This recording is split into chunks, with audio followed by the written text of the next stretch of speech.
Salam sejahtera Malaysia, terima kasih kerana menonton video-video dalam channel ini. Sebelum kita mula, jangan lupa untuk tekan tombol subscribe, share, like dan komen. Let's go!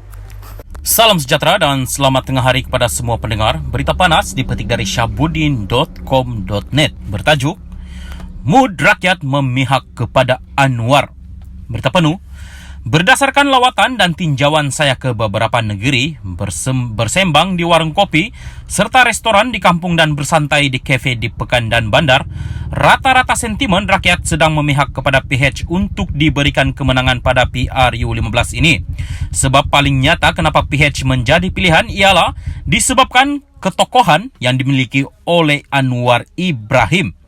Ada yang simpati kerana melihat Anwar gigih berjuang dan beberapa kali difitnah serta ditipu oleh Tun Mahathir Mohamad dan teman perjuangannya seperti Azmin Ali, Hadi Awang, Mahyedan MD Yassin dan ramai lagi. Mereka yang seangkatan dengannya walaupun berlainan parti percaya Anwar tidak mencuri harta negara walaupun seinci tanah kerajaan, sebatang balak atau seunit saham. Bagi mereka dalam lingkungan 40-an ke bawah, kekaguman mereka lebih kepada kegigihan dan kekuatan Anwar yang berkempen setiap hari tanpa kenal penat.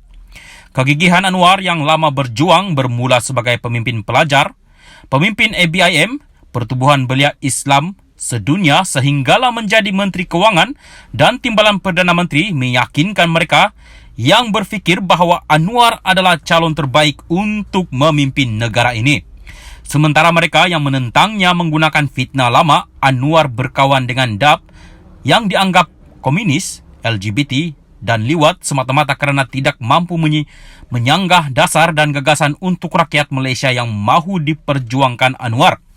Isu bangsa dan agama telah lama membonsai pemikiran Melayu, khususnya penyokong PAS yang dari dulu hingga kini gagal melahirkan seorang tokoh yang layak ditonjolkan sebagai calon Perdana Menteri.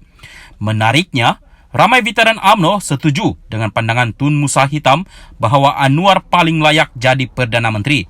Manakala lapisan muda pula kagum dengan tenaga Anwar yang tidak pernah kelihatan penat itu. Mereka setuju bahawa seorang Perdana Menteri bukan saja harus pintar, mesti sehat dan cergas kerana badan yang sehat akan melahirkan pemikiran yang pasti segar. Mereka agak prihatin dengan keadaan Ismail Sabri dan Muhyiddin yang kelihatan tidak secergas dan bertenaga seperti Anwar. Makcik yang mendengar perbualan kami mencela Anwar lama berehat dalam penjara sebab itu nampak pun muda. Mereka yang kritikal terhadap Anwar mengakui rekod perkhidmatannya cuma berkawan dengan DAP yang merunsingkan mereka. Bila ditanya dalam DAP ada calon Melayu dan India, kenapa tidak marah kepada MCA dan MIC yang letak calon kaum mereka saja? Tidak seorang pun yang menjawab. Cuma seorang dua yang berkata UMNO sudah lama bersama MCA dan MIC. Pak Long Saman yang nyata totok pas bila ditanya siapa yang nak disokongnya, lantas menjawab dari dulu sampai mati akan sokong PAS. Ditanya kenapa?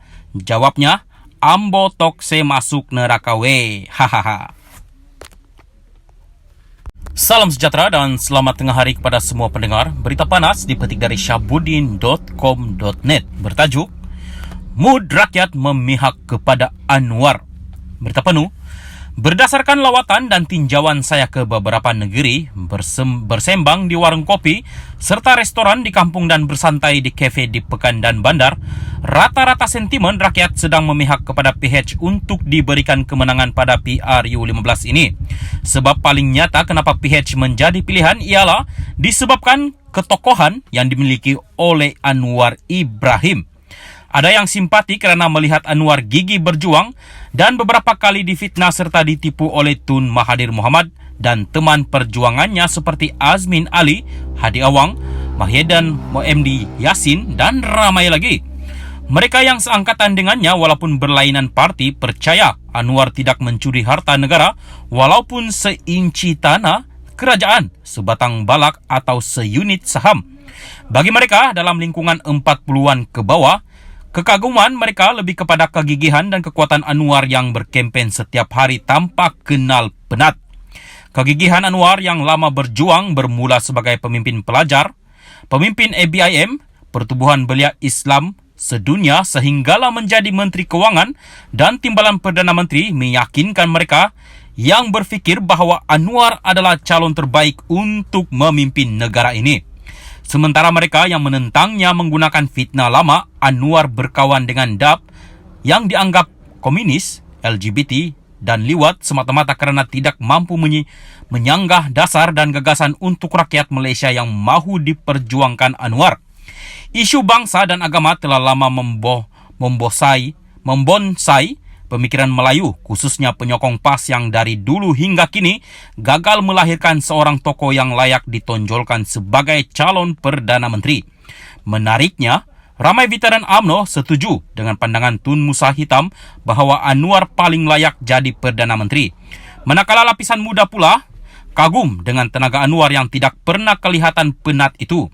Mereka setuju bahawa seorang Perdana Menteri bukan saja harus pintar, mesti sehat dan cergas kerana badan yang sehat akan melahirkan pemikiran yang pasti segar. Mereka agak prihatin dengan keadaan Ismail Sabri dan Muhyiddin yang kelihatan tidak secergas dan bertenaga seperti Anwar. Makcik yang mendengar perbualan kami mencela Anwar lama berehat dalam penjara sebab itu nampak pun muda. Mereka yang kritikal terhadap Anwar mengakui rekod perkhidmatannya cuma berkawan dengan DAP yang merunsingkan mereka. Bila ditanya dalam DAP ada calon Melayu dan India, kenapa tidak marah kepada MCA dan MIC yang letak calon kaum mereka saja? Tidak seorang pun yang menjawab.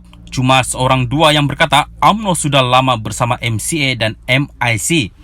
Pak Long Saman yang nyata totok PAS bila ditanya siapa yang nak disokongnya, lantas menjawab dari dulu sampai mati akan sokong PAS. Ditanya kenapa? Jawabnya, ambo tok se masuk neraka we. Hahaha.